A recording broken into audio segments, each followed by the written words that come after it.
আজ বানাবো পেঁপের প্লাস্টিক চাটনি। তোমরা নিশ্চয়ই সবাই খেয়েছো। আমি যেরকমভাবে করি সেরকমভাবে তোমাদের দেখালাম।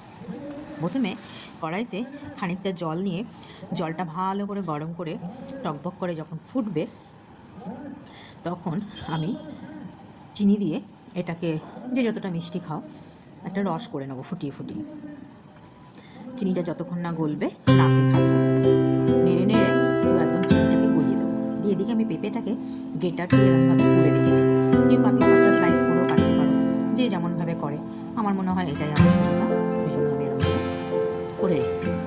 এবার রসটা তখন চিনিটা পুরো গলে গেছে, আমি এবারে পুরানো পেঁপেটা